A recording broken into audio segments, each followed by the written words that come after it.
Thank you, Jason Post, for coming on. It's an honor. Let's dive right into it. Talk to us a little about your childhood and how you grew up. So I grew up in New York, Long Island, New York.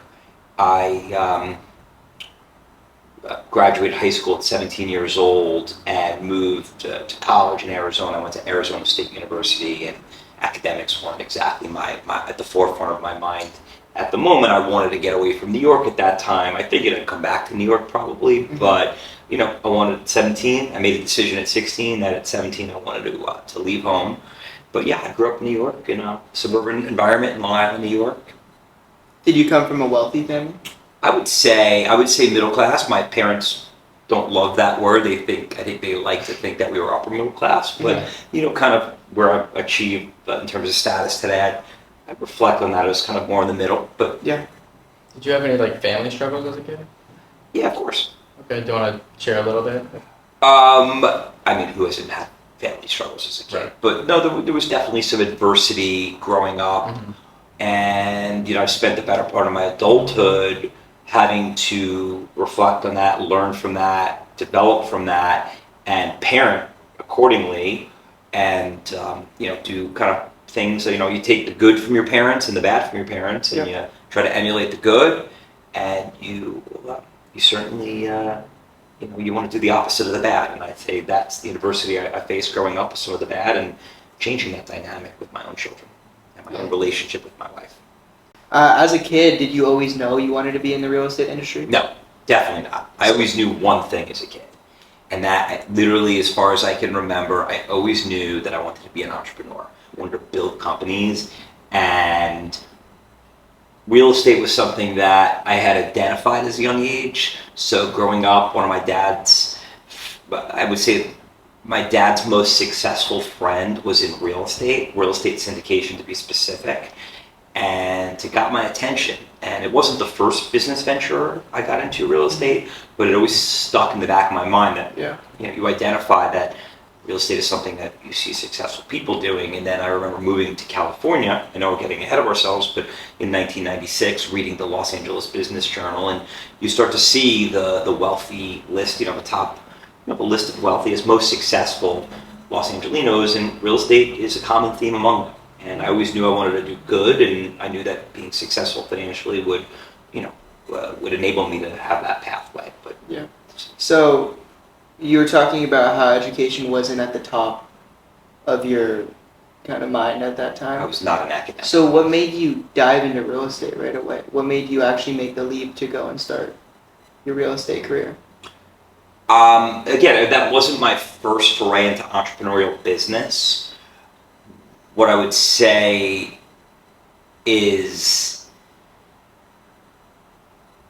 what got me. So when I graduated, when I was in college. So as far as I know, as long as I know, I've always wanted to be an entrepreneur. Growing up, I was always hustling small things business-wise. In college, I started a company, a disc jockey business, and I had DJs working for us, and we would do events and parties around campus. When I graduated college, a couple years out of school, I identified 4 different businesses, vertical industries that I was interested in making that first leap into. One of them was dry cleaners. One of them was coin-operated car washes. Another one was coin-operated laundromats, and one was real estate. And I was around 23 years old at the moment, and I picked coin-operated laundromats, and that's actually my first post-college foray into entrepreneurial business. And what I had done over the subsequent 4 years, the next 4 years, was built and developed a chain of coin-operated laundromats in lower-income neighborhoods around Los Angeles. And it wasn't until I was 27 years old that I actually started getting into real estate. Wow.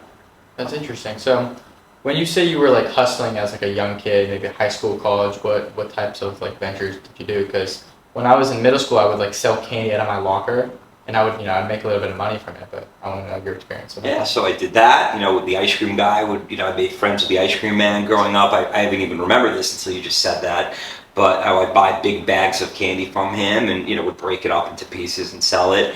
My dad was a dentist growing up, and in our house, latex gloves were becoming a thing for dentists. This is way before you were born. When I was a kid, dentists didn't even wear gloves or masks or any sort of protective gear, which is That's pretty insane. crazy. So Yeah. gloves were becoming a thing, and my dad was buying these gloves in bulk. So I said, Dad, do you mind if I take some and try to start selling them to neighborhood dentists? And so, I did that. When I was in high school, I think what else I did. That's the first thing that kind of comes to mind. So you were well versed in sales at a young age. I always remember saying, I never want to be in sales, but then Yeah. you start to realize, wait a minute, you start to reflect backwards, and everything revolves around sales. Any Yeah. entrepreneurship, right? Whether you're selling whether you're selling yourself and taking a leap of faith to put yourself in front of people, that's a form of sales. You're selling yourself, you're selling a product, it's all the same thing. So yeah, so I would say sales is always at the center of any entrepreneur Mm. and what you do. So, when you were in college, what was success to you? In the future, what was the success? What was I dreaming of for the Yeah, future, yeah. for success? Certainly having a family. I would say being able to provide for my family and afford them a life that was as good or better than the one that I grew up with. Right, I grew up with a good life. Even if it was middle upper class. It was. It was having a company. It was having a big company. So when I grew up, I remember I grew up in the '80s and graduated high school in 1992, and I would always pay attention to Wall Street, not the movie, but the concept of Wall Street, and would read the business papers, and I remember reading about conglomerates, and I remember reading about Gulf and Western, Charles Bluehorn, who was building this, massive conglomerate. And those are the days when GE and Jack Welch were developing into these, multifaceted global, big businesses with multiple component parts to them. And, really at the end of the day, I knew right away that was what I wanted to do. Yeah. A multifaceted business with different companies and scale that's national or international in nature. We haven't quite made it international yet. We're certainly national, and with different parts. And that was my dream growing up. It's amazing. I want to skip a few years. Great. What were your aspirations though when you started your own company? What did you think you would ever get this big? That's a really good question. I dreamed of getting this big. Did I think I would achieve it? I don't know. And certainly dreamed it. Yeah. I certainly dreamed it. Everyone has dreams and everyone, wants something, but not a lot of people will actually put in that work and have a plan. Or get lucky enough, right? Luck's a big factor, believe it or not. Yeah. Do you think you got lucky? Oh, I know I got lucky. Yeah. I know I got lucky. Look, I also was I surrounded myself with the right people, whether it's the right spouse or the right team members in my organization, right? One of the most important parts about being an entrepreneur is surrounding yourself with people that are much smarter than yourself, right? And selling them on coming to work with you, right? And believing in what you're doing. But, that's a huge part. So luck and, perseverance, certainly. So let's dive into your other investments. So we all know you're a huge real estate investor. That's your thing. Do you invest in anything else like the stock market, crypto? Do you have any opinions on REITs even?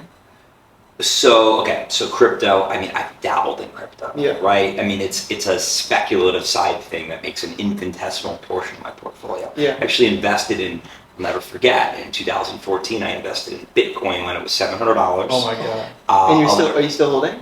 I sold it pretty recently, and actually, it wasn't enough to put it this way. It's not what's built this enterprise. No. It was, and I remember when it went down to $200, and for some crazy reason, I didn't buy more. But I held on to it, and I sold it probably when it was $50,000, $50,000 a coin, give or take. But again, it was nice, but it wasn't substantial enough to. Do you believe in the future of Bitcoin?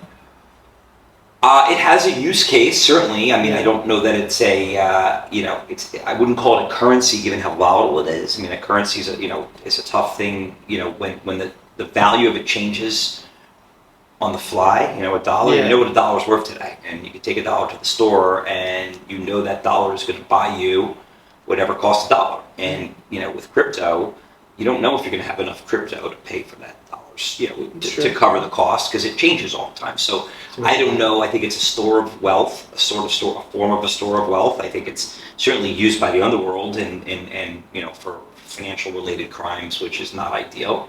But we don't really play in that game. Now that I've sold it all, we're not in that. And in the stock market, look, I know what I'm really good at, and I know what I'm not good at, and I know I'm not good at the stock market. I know how the stock market works. I have investments in the stock market, but I leave that to professionals who invest on my behalf. So you have someone manage it for you? Absolutely, multiple Yeah. people, correct. Yeah. So this way I focus my energy and my mind, and being where I'm an insider in real estate is certainly one of those areas. Totally. So I want to know about like the first house or your first real estate investment. Yeah. What was your first? Yeah, I know piece of exactly real what it estate you was. invested in? It was 2001. It was an 8-unit apartment building on Bessemer Street in North Hollywood, and I remember paying $495,000 for it. Wow. I remember putting on a small loan, and I remember going out and raising money for $25,000, $50,000 from a group of network of people, syndication from high net worth individuals. Really, it was friends and family, and we sold that building about basically 13 months later for $785,000. So Wow. it was a long time ago. Yeah. And I'll tell you the biggest regret I have on that deal. You guys know what that might be? Not holding it. Yeah. Biggest regret was not having.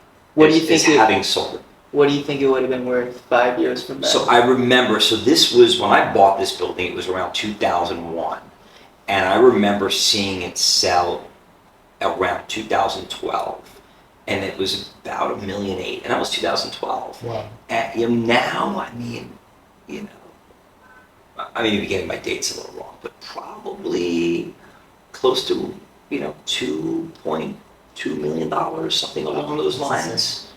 So I'm guessing. What's the worst financial decision that you've ever made? Oh God, the single worst. Single worst. I would say it's investing in what I don't know. That is an absolute. Investing in what you don't know or not knowing what you're doing is fatal, and that's the steal from Josh Brolin's character in Wall Street. Money Never Sleeps. Doing what you don't know. Not knowing what you're doing could be fatal. So I would say investing in things that were outside my expertise area. So I stay in my lane now. It doesn't mean that my lane's not growing, right? But I'm not jumping from point to point. Invest in what you know and understand. Yeah. What was your biggest failure in business? Individual failure, I would say we bought a property built in the 1970s. In 2010 in Shreveport, Louisiana. Yep. To get into specifics of real estate, the negative attributes, it was a rough neighborhood. It was what's called a master metered building, meaning that the building paid for the tenants' electricity, not the tenants paying for their own electricity. It had what's called flat roofs, which just basically none of the attributes of a real estate deal that you would want to own in a market that you wouldn't want to own, and very old. And I lost personally on that investment, and I was much younger than I am now. It was a lot of money. Personally lost almost $5 million, and I actually lost money for investors on that deal. And that was painful. And I owned it with my investors. I did everything I could to put good money of my own, not investors, after what was bad money in hopes I could save their money. I was honest with them. They knew about what was going on all along, and I would say almost every one of the investors I would think that were in that deal still invest with me to this day. They all got it. Wow. And that was my biggest failure in real estate by far. Wow. Never lost investors to this date. I haven't lost investors money. That doesn't mean that we don't own deals today that are worth less than what we paid for them, but we own them, and we're Right. that was the only time I ever lost. What's one takeaway that you could give advice to someone that happens to, that you learned from that to almost avoid that? Well, look, it's almost impossible to avoid a loss when you're as big as an organization as we are. So what I would say is protect your downside at all costs. If you protect your downside in real estate especially, you're guaranteed to make money. So there's a variety of ways in real estate to protect your downside. And as long as you do that, you should be just fine. You may not make a lot of money, but you won't lose money in theory. Was there ever a period in your life where you felt like everything was against you? I wouldn't say everything, but there's certainly, look, building a company is a Herculean task, and you're constantly taking on water and you're dealing with issues. But no, I wouldn't say that everything was ever against me. No, definitely not, because I surround myself with good people and we do the right thing. We do good things. So no, I definitely wouldn't say that. I think anyone that would say that, maybe not taking accountability Right. for things that they did to put themselves in that situation. What is one piece of advice that you can give to kids our age that want to pursue a career in real estate? Or start a company in real estate? What I would say is do what you're doing right now, right? Get in front of people. Yeah. Get in front of people early, right? Network, right? Big part of business isn't what you know as much as it's who you know. Mhm. I would say it's read everything. I would say that to any young person who wants to be in the business world, whether it's real estate or it's just business in general, just read everything. I still do to this day, but since I was a kid, I read the business papers, the business sections of I have papers. the Wall Street Journal come to my house every morning. Every day. You gotta read it. And by the way, know what to read and what not to read. But there's a lot of good stuff. And I read the obituaries in the Wall Street Journal. Really? Because it actually tells you a lot about people who were important enough in business to have been written about when they pass away. And I obsess with is I go beyond the journal, and when I see something that I like and I want to read more, I'll take it to Wikipedia or the internet. Read everything. That's important. And if you really want to get in real estate, you got to talk to people that are in real estate. And look, it's a great business. It's a guaranteed get rich slow business. It's massively scalable, and you can do a lot of good. We're specifically in the affordable housing business. Which is great. So we could do real social good on top of just making money and investing. Let's explain how that works Yeah, to kids that maybe don't know what that market entails. Well, it's really nuanced and complicated, but it entails incentives, partnerships with a lot of governmental entities and agencies and nonprofit organizations. So it entails a lot of subsidies and really understanding what those subsidies are so that you can charge rents that are less than what the market rents are. Mm-hmm. And you can cater and market to people who are of lower income. Yeah. I've never even heard of that before. It's really cool. But what's the most expensive property you've ever sold? Sold or owned, I would say, in terms of dollar value of an underlying property, I told you the first property I bought was $485,000 in 2001. I say the most expensive property we've ever bought or sold was well into the $100+ million range. Yeah, so we have a scaled real estate portfolio. We own about 30,000 apartment units around the country that are valued at in the many billions of dollars. And but I would say that the single most expensive piece of real is well into the $100+ million range for an individual property. How would you conduct a deal of that Size? Well, you don't start with that size. Yeah. You start with an in my case, you start with the $485,000 8-unit building. Yeah. Other people go to work for companies that maybe play in that $100 million range. I started small. I started organically. So, I bought 8-unit building in 2001 or 2. I then bought a 6-unit building, then a 33-unit building, and the next thing you know, we have a portfolio of over 30,000 apartment units right now. That's insane. So, and one thing to keep in mind that just because we buy a $100 million building, obviously doesn't mean that I have $100 million in the bank and I'm writing a check, right? There's a loan we get, so we work with lenders, and then not only that, but just because maybe the lender gives us $70 million, that doesn't mean I'm putting $30 million of my own money into the property. I'm not. We have investors, right? So our investors are ourselves.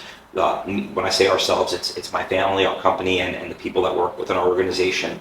We also work with high net worth individuals, and then we also work with large institutions and pension funds who invest in our deals as well, alongside of us. So that's how you get to that level of scale, is to have a track record, experience, and a team and infrastructure that can support doing these sizable deals and attracting, and a strategy. Yeah. We also have unique strategies that enable us to attract capital. How would you identify and evaluate potential new ventures? business opportunities. Business opportunities. So I get pitched all the time, and really at the moment, I'm only interested in opportunities that are strategic to our existing businesses.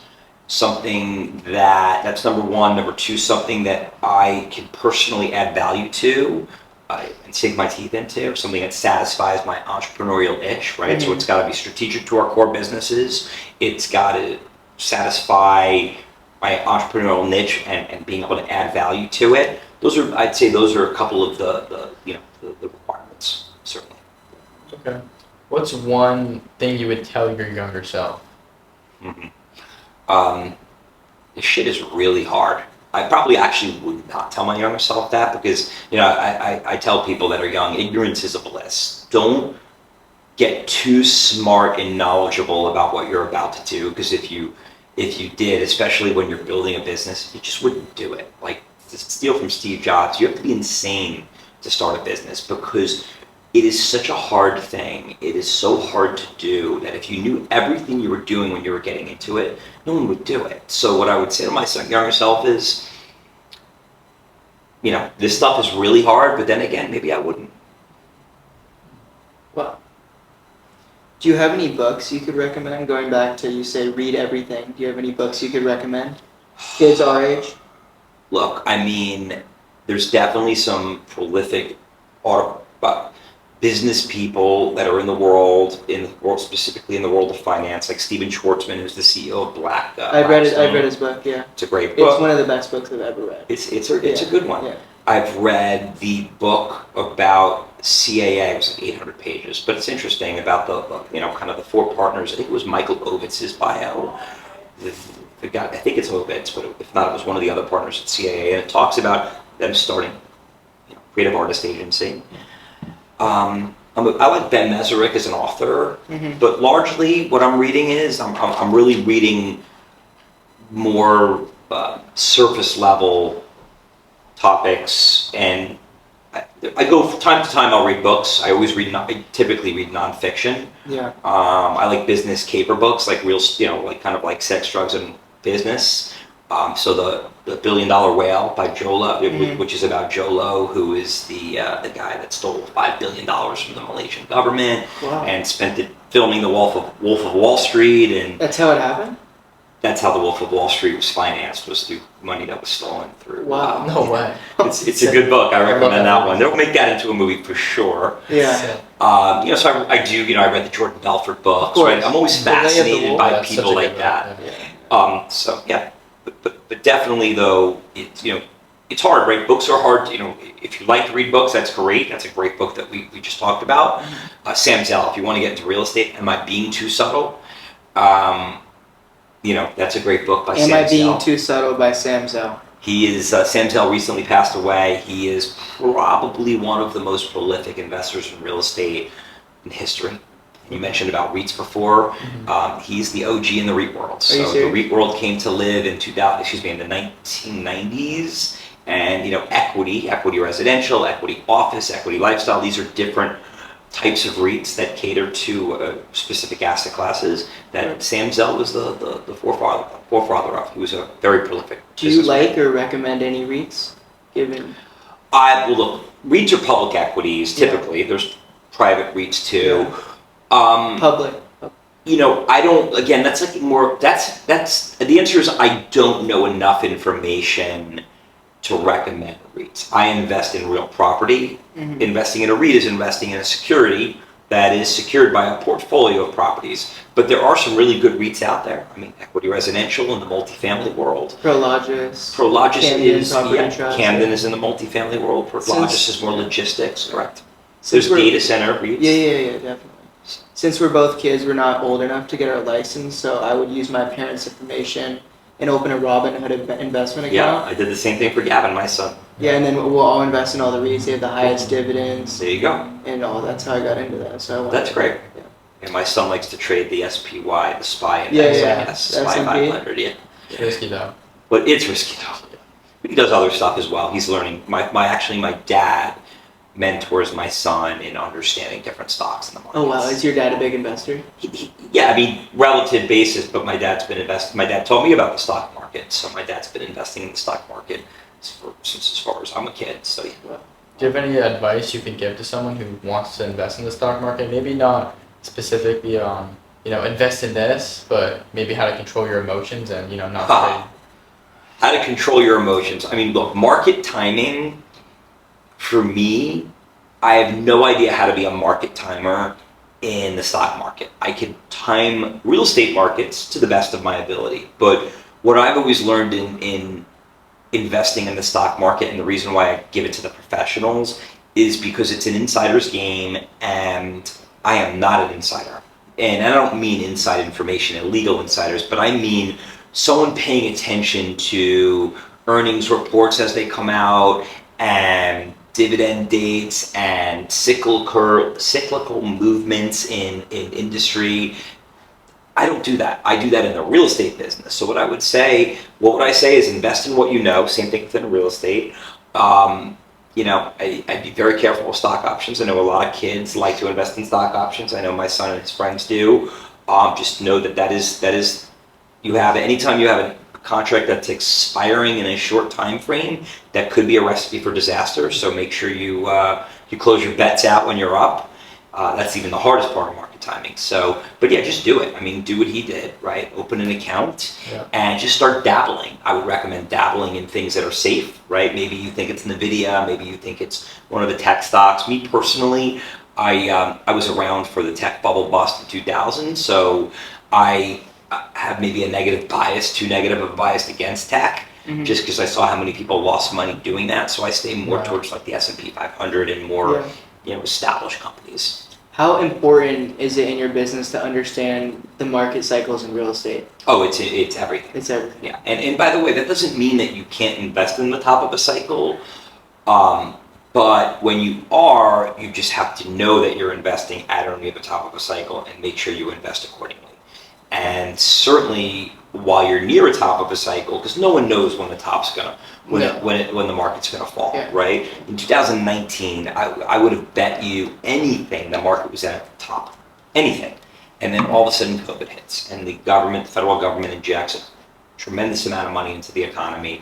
And now you know that you have this bubble in real estate that just went from being enormous and about to what I thought would be deflate to just grow exponentially bigger. And then, of course, what happens? The government stops infusing money into the system. It starts raising interest rates. That bubble bursts, and now we're on our way down, and real estate values have been coming down for a number of reasons, right? So you want to make sure that when you're at the top and investing at the top, it's positioned in a way that you protect your downside on those assets, so you also then can position yourself to take advantage of the market as it's coming down and going back up. Because a lot of people invested at the top are dealing with a lot of problems right now, and it precludes them from investing in the market as it's on its way down. And I'm a student of market cycles only as a result of having gone through one of the deepest cycles, which was the great financial crisis in 2009. Right. It was a dark time, very dark time for everyone in business, but especially people in real estate. So I learned through that. Do you think it's important to buy when there's fear? Oh yeah, I mean when there's blood in the streets, right? Buy straw hats in winter to steal from Warren Buffett, right? There's a lot of horde mentality in the world where everyone's doing the same thing at the same time. You typically want to go in the opposite direction. Go against it, yeah. Go against the grain, and so yeah. Interesting. So, what's one thing you would have done differently in your career? Like. It's a really good question. I mean, look, I'd say it's 2020. There's a lot of things I would have done differently. A lot of investments maybe I wouldn't have made, or I would have structured differently. Is there anything you would have done to get to this position faster? Oh, that's a fact. Absolutely. Yeah, there's things. I mean, look, it's nuanced, right? Like there were periods in time where I said, we're not going to buy as much. Maybe we don't want to buy so much right now, and we should have. What was your biggest regret? It's having sold good real estate. Now, not everything's forever. Obviously, the property I lost money in, I had to sell that one. Yeah. There's other deals that are in rough neighborhoods. Owning assets in really rough neighborhoods where team members of yours may get injured or hurt, or tenants or workers could get hurt, it's not worth owning in those neighborhoods. But having sold really good real estate, that's my biggest regret. And had I not done that, I would have been larger than I am today. We would have been owning a lot more than 30,000 units. How would your younger self feel? You've built this amazing, beautiful empire. I think I woke up maybe a couple of years ago and I finally said to myself that I'm actually proud of what we built. It took me a long time to say that. So I think that my younger self would be like, that's pretty cool. Like you've accomplished so much. Like I'm 16. You know, obviously I have these big dreams. I want to have my own empire one day.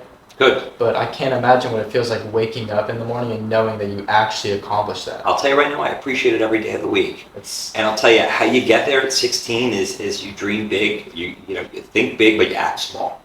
You got to start somewhere, one foot in front of the other, but think big, but you got to act small. what does it mean to act small? What does that mean? It's like you're doing it right now, right? You guys started a podcast and you're interviewing people who are successful, right? That's an act of small. That's a small act in the scheme of and you're doing it at a young age, and that's a small act. And you're putting on a suit and a tie. How many kids your age? I don't even do it at my age, but would do that, right? And that's impressive, right? So you're 16 doing that and getting in front of people. That's an act that's small that leads to a much bigger future, right? And be flexible, because you guys don't know. You're 16. You can't possibly know exactly what you're going to do. I only knew I wanted to be in business. That's it. That's all I knew. I didn't know exactly what I was going to do. No one could possibly do that, right? So be flexible and be a kid. I tell my son that all the time.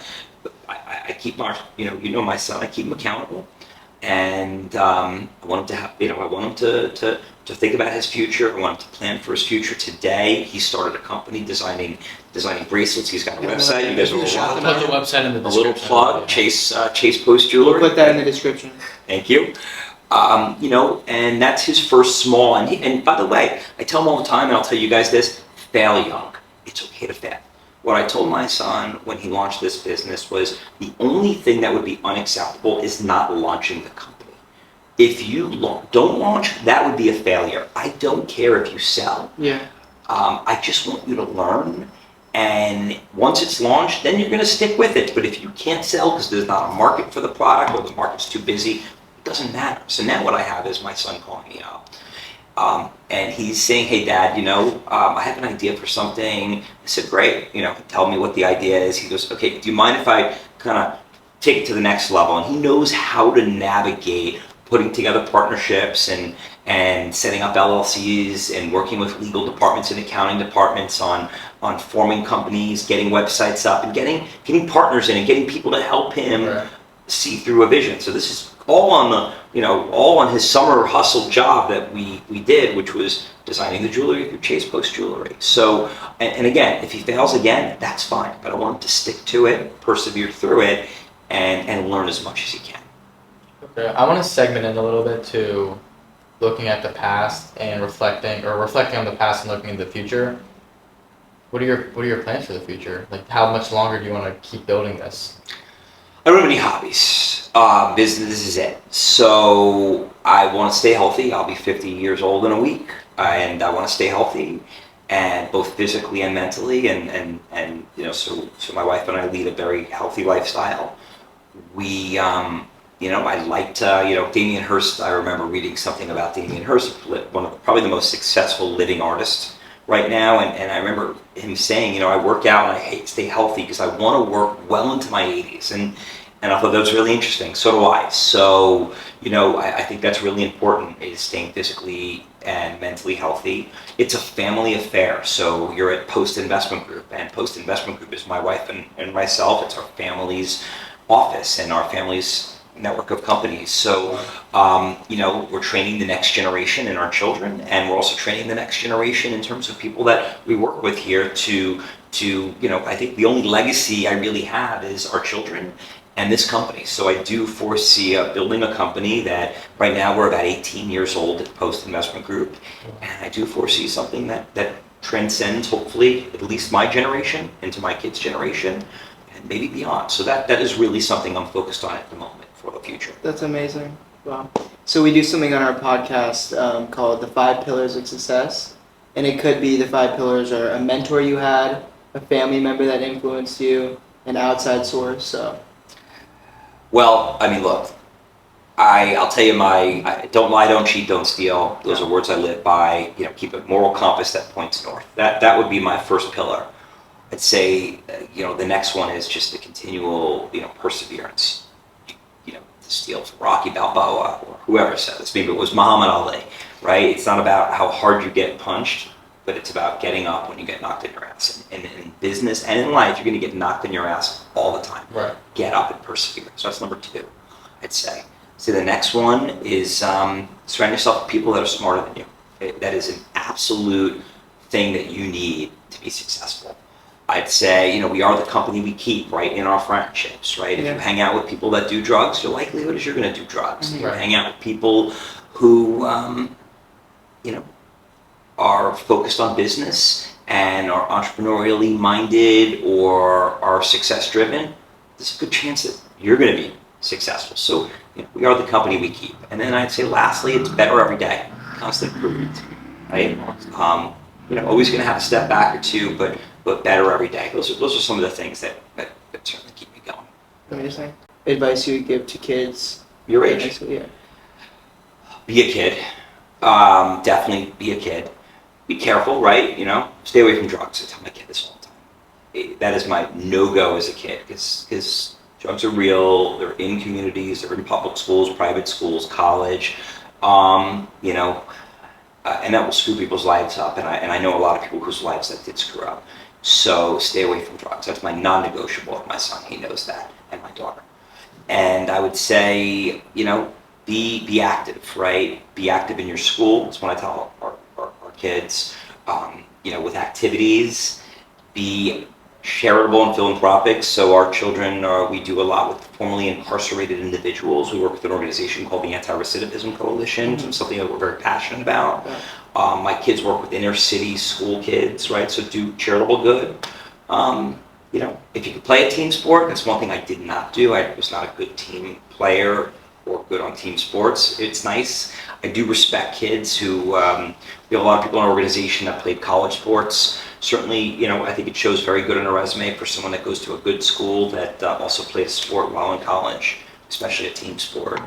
I would say, you know, if you want to be an entrepreneur, be it in high school, right? Try something. Yeah. What path do you think young entrepreneurs should take coming out of high school? Do you think college is a scam? Do you think, yes. do you think college is worth going to? Or I want to know your genuine opinion on Look, that. 'Cause I you think were college so is an successful. enormous scam, right? There's a reason why college costs so much and student debts are so high. Yeah. And it isn't because, you know, it's a creative way to finance all of those beautiful buildings they have on campuses and all of these creative and, you know, things going on around college. I do think college is a bit of a scam. I think curriculums, at least in California, are largely broken. I pay attention to the curriculums, at least in high schools, and I don't think it's preparing people for the future. I think, though, that college is an excellent opportunity for someone to develop into a grown-up, and it's a nice stepping stone from leaving the house and leaving under your parents and having your own life and developing friendships and relationships, having fun, meeting professors who actually might have actual real world practical experience. I always like to look at my kids, my son specifically, the teachers he has, and see what they've done. Are they a career professor, or they actually come from the real world with real world experience? And I certainly gravitate to respecting more those individuals that are actual real world practical business people or experts in fields that spend their time educating kids. That should be the expectation for every professor. How can you teach a class in entrepreneurship if you haven't started a company? If you've never started a company. It's all theoretical otherwise, right? I'm not a big fan of theoretical learning. No.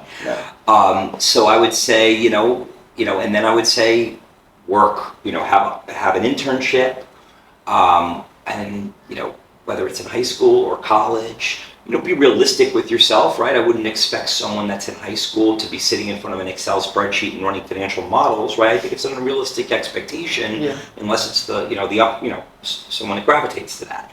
I would say, but get a job working at a retail store, right? Something in customer service where you're interfacing with people. Same thing in college. I always worked in college. I had a job, internship, and I had a company. Always hustled. I graduated college with a 2.2 GPA as a result of that. Wow. But again, academics weren't my thing. What was your high school GPA? I don't remember, but it was middle of the road. Really? My high school GPA, middle of the road. Yeah. Do you recommend any jobs for high schoolers to kind of get out there and meet successful people? Well, you're not going to meet successful people, even if you work at a country club where That's you're right. around successful people.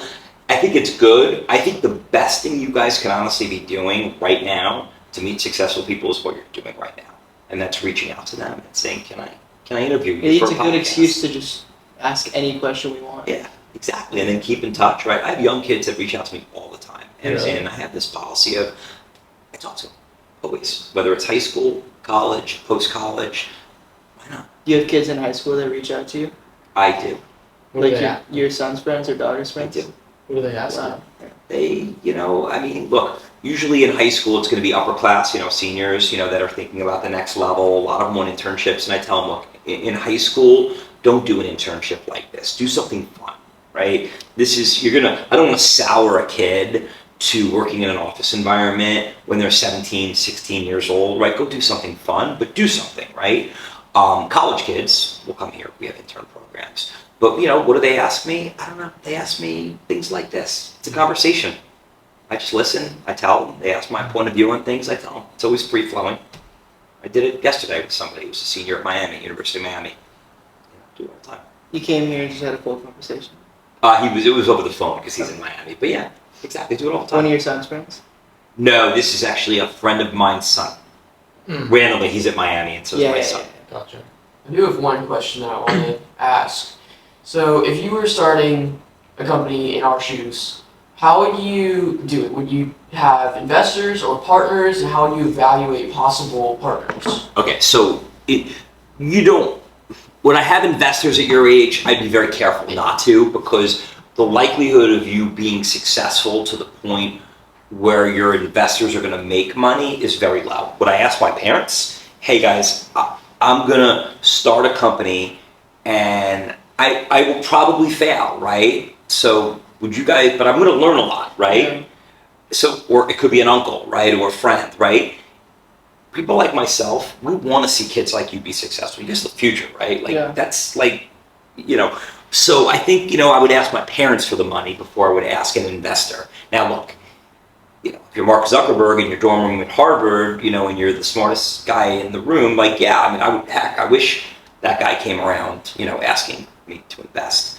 But what I would say in terms of partners, I think pursuing a business at a young age, I think your partners should be your friends, and I would never say be in business with your friends. As you're older, you want to kind of bifurcate that, because that is going to lead to a failed friendship. But when you're young and it's a side hustle and you're trying to learn with your friends, right? You guys are doing this together, right? This could turn into a business, right? I mean, this could turn into making money. Is it going to? I don't know. I mean, but you're doing it together as friends, and I think it's great it gives you confidence to be together. You learn from each other. You can divide and conquer. Right. So I would say be partners with your friends at a young age. And I want to talk about risk. Yeah, risk is at the forefront of everything anybody does. Of everything. How important is it to have a good relationship with risk, to take risks, anything about risks that you It's have? all about downside protection. Smiling at risks. Smiling at risks. Smiling at risk, is that what you said? Yeah. Okay, elaborate. Laughing at failure. Well, yeah, that is. Hard to do. No, I do it all the time. I eat crow all the time. I own it. We fail often, right? You can't not possibly fail often when you're doing a lot of things, right? Every batter in a baseball game that's going up to bat is failing every time they strike out, right? But they have to get up there and swing, and because doing nothing is not acceptable, right? The only thing that's unacceptable in baseball when you get up to bat is is going down looking, right? Don't go down looking. Take a swing, and it's okay to fail. Now I lost my train of thought. Okay, What was your I'll ask you. question? How happens important a is lot. it to have a good relationship with With risk? risk. Always protect your downside. That is the fundamental of everything. If you protect your downside, you will make money. You will. So always protect your downside. Always leave yourself with multiple way outs, right? One way out doesn't work, because that one way out could close pretty quickly, right? So, but definitely, in real estate, protecting your downside, you have lower leverage on a real estate asset. Maybe you have additional cash reserves in the bank. Maybe you bring on a partner, there's ways to mitigate risk, and then there's things that you should do to there's deals that you shouldn't do just because they're just too risky and there's no way to mitigate those. Right. That you stay away from. How important is it to juggle family and work? Oh, look, it's very important. And look, there's also, also a good partner, a significant other, my wife in this case, realizes that we sacrifice to be able to live the life we live. That's just something we have to do in terms of maybe working 7 days a week, or getting up early in the morning, or not going to back to school nights, or missing games, right, the kids. And, it's a little harder to rationalize that with a child. It's, a small child. But as your kids grow older, they start to realize what's going on. But work-life balance is insanely important. That's something that we really encourage with an organization. Family is everything to us, and to my wife and I and our organization. And, so balancing that is critical. Mm-hmm. But sacrifice is also important too. Of course. Do you have any advice on how to manage it then? How to manage the balance? Yeah, because I think you're asking the wrong guy to tell you how to balance work-life balance. I think balance is everything. You can't, be all 100% all in on one thing. How do you manage everything evenly? Having good people around you, and I don't manage it evenly. I will tell you that right now. Is that something you want to get better at? Look, I said before, one of my, key principles is better every day, certainly. And I think I've gotten better over the years, certainly. I speak to my children all the time, every day, multiple times a day.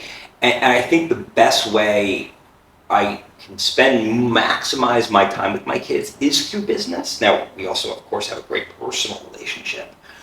But being able to integrate them, so my son, who's in Miami now, I talk to him daily about business. My daughter, who's in high school now, not as much, but we talk about business. But but over the summer, my son was in this office every day. My daughter too. She comes into the office, right?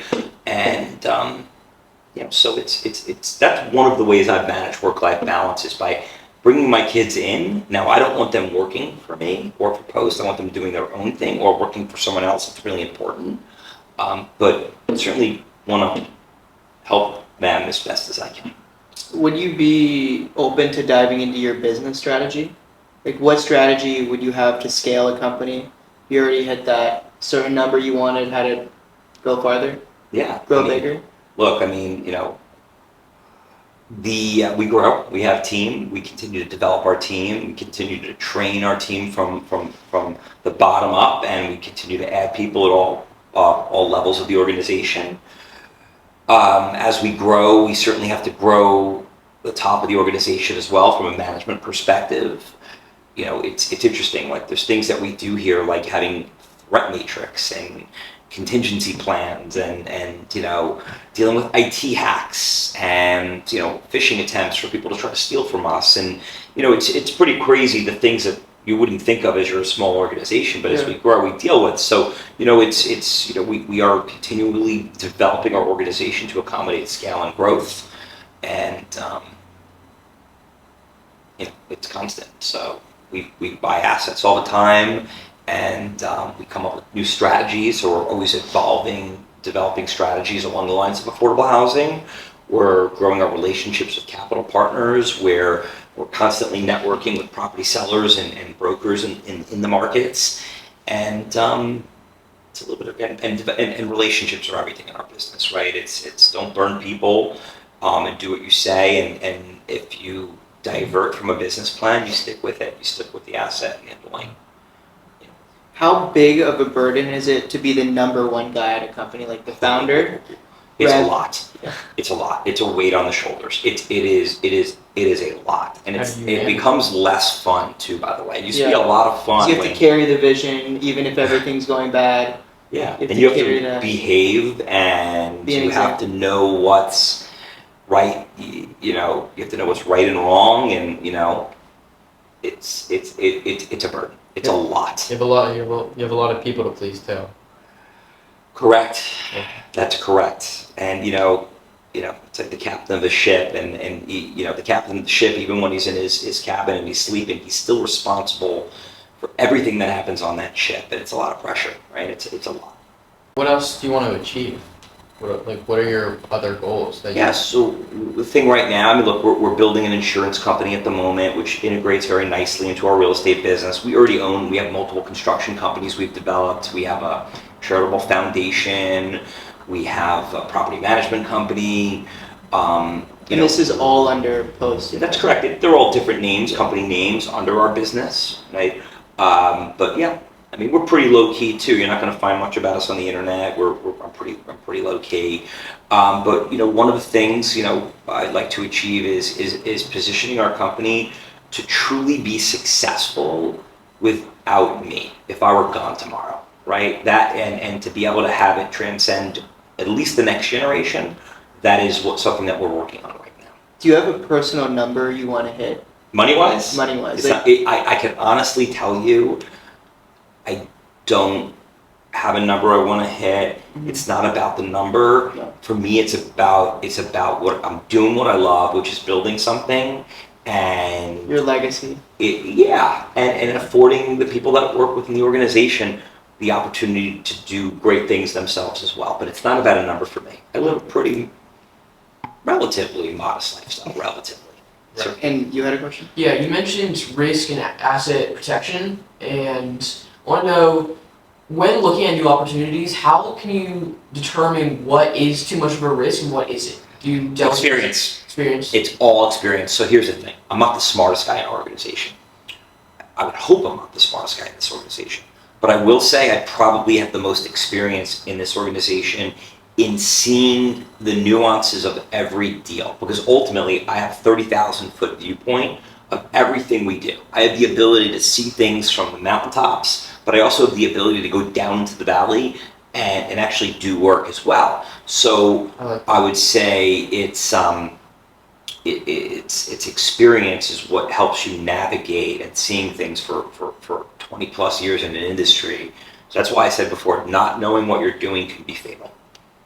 If you were to look at new opportunities, how would you determine what is a personal asset and what's a business asset? That's a good question. So That's a beautiful yeah, that's a good one. So it's interesting when we do affordable housing. Okay, the affordable housing we do by nature is for profit, and that's okay, right? Yeah. It's we're doing private investing for public good, but we make money. When I also do true philanthropic investing for the community. I'll give you an example. Did you go to the Lookout Mountain School in Laurel Canyon across the street? Yeah, I did. Did you? Yeah. So I bought that. So Miss Jane, who is the kindergarten teacher, I know Miss Jane forever, and her daughter, and her and her daughter said, "Hey, look, Sarah. Yeah. The school is the owner of the school is either going to sell it to someone to live there and not operate as a school, but she says we'd really like to preserve this." So I bought it, and it was in the middle of COVID.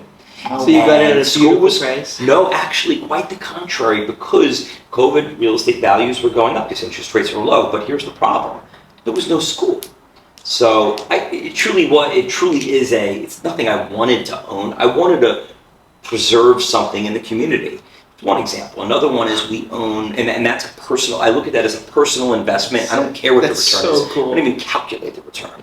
Another one is we own. I'm very close to an organization called the Anti-Recidivism Coalition, which provides supportive services, housing, and You're on the board of that. I am on the board of that, and it works with formerly incarcerated individuals. So one thing I highly recommend when you guys are a little older, I've taken Gavin, my son, into it, is go to a person with an organization, and I don't mean like a local minimum security. I mean, I've taken Gavin into maximum security prisons, and to meet people that are in there. It's an absolute eye-opening experience to see, first of all, how inhumane it is. Now, granted, there's people that are in there that are bad people, but it's pretty heartbreaking to see people living like that. But what we do is we partner with ARC, and I've bought with personal assets homes. And I'm not talking small, I'm talking about large homes where formerly incarcerated individuals live.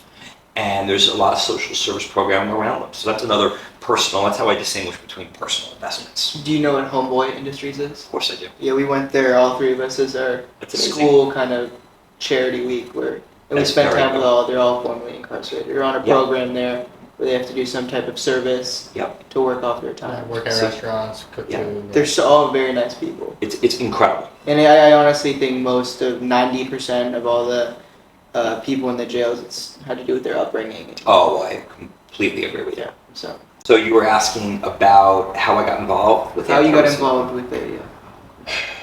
You know, Scott Budnick, who at the time was their executive director and founder of the organization, is an incredible human being who is he's one of the individuals who's is just infectious in terms of his passion and enthusiasm, and he opened my eyes to the world. He says, I really could use someone who's in the housing space. We do social services and we do legislative reform. And he said, we don't know anything about housing. I said, I'm in. You got me. And I was sold at that moment.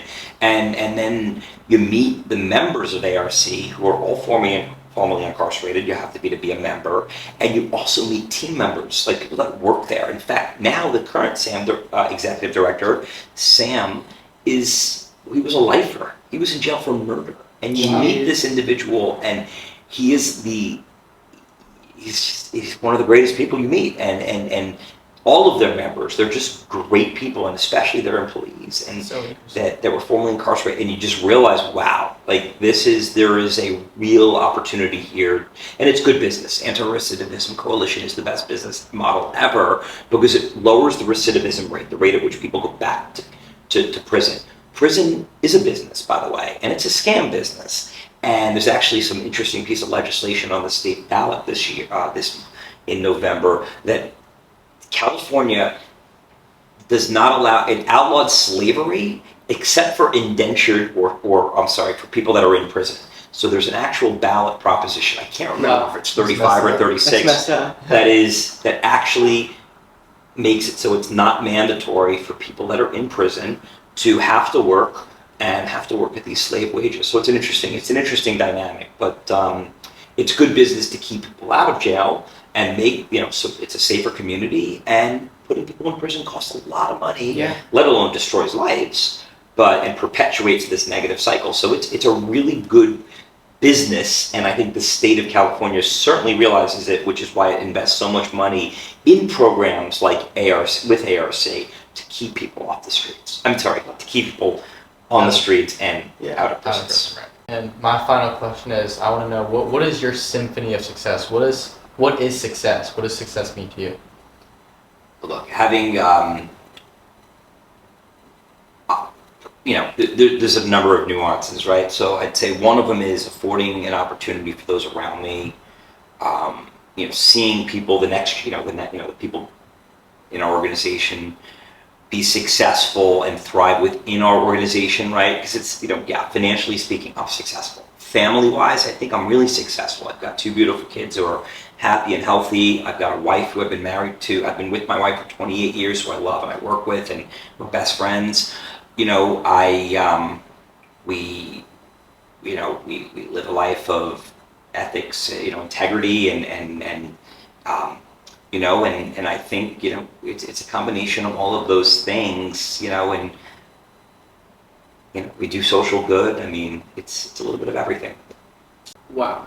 It's Incredible. cool. Well, thank you so much. Thank My you pleasure, so boys. much. We really Of course. appreciate it. Genuinely. Keep going with Thank this, you guys. so much. Thank you. Hope it takes off for you.